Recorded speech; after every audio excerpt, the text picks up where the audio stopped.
Pemirsa Forum Keadilan, tahukah Anda bahwa setelah Presiden Soeharto jatuh pada Reformasi 98, pemerintah Indonesia ternyata masih butuh 23 tahun lagi untuk berani mengambil alih Taman Mini dari keluarga Cendana.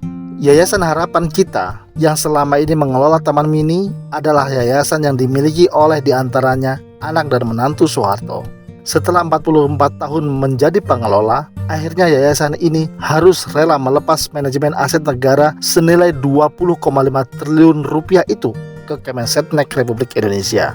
Tepat 1 April 2021, Taman Mini resmi berpindah pengelolaan ke pemerintah. Kemudian Kemensetnek menunjuk pengelola baru yaitu PT Taman Wisata Candi. Kemudian Kementerian PUPR menganggarkan dana 1,13 triliun untuk melakukan renovasi besar-besaran pada taman yang digagas oleh Bu Tien Soeharto ini.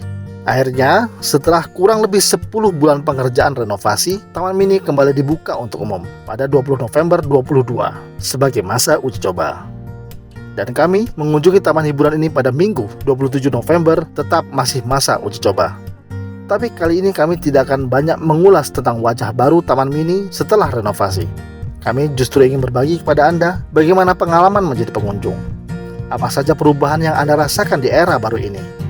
Ketika masuk pintu gerbang, biasanya kita akan langsung membayar tiket ke penjaga. Tapi ini era cashless. Kita harus memesan tiket secara online. Atau kalau tidak, kita bisa memesan tiket ke penjaga dengan pembayaran melalui mobile banking. Ketika masuk ke lokasi, suasana baru itu akan segera Anda rasakan. Tampak dari berbagai ornamen bangunan dan pagar, serta penanda jalan yang tampak masih fresh. Ornamen bata merah yang memberi kesan tradisional cukup dominan di antara yang lain. Kali ini ada yang berbeda saat memasuki area dalam Taman Mini.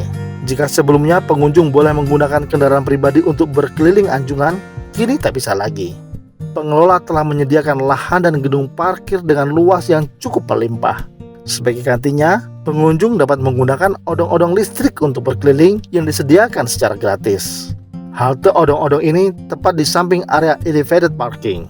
Namun, untuk bisa mendapatkan giliran naik odong-odong, pengunjung harus masuk antrian yang cukup panjang. Hari itu saya perlu mengantri sekitar 45 menit, waktu yang cukup bagi pengunjung merasa gelisah dan tidak nyaman. Tak sedikit juga yang memilih masuk dengan berjalan kaki.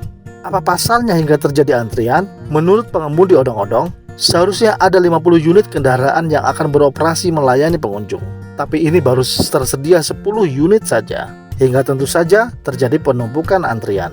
Odong-odong listrik akan berkeliling dan berhenti di setiap halte yang berada di anjungan.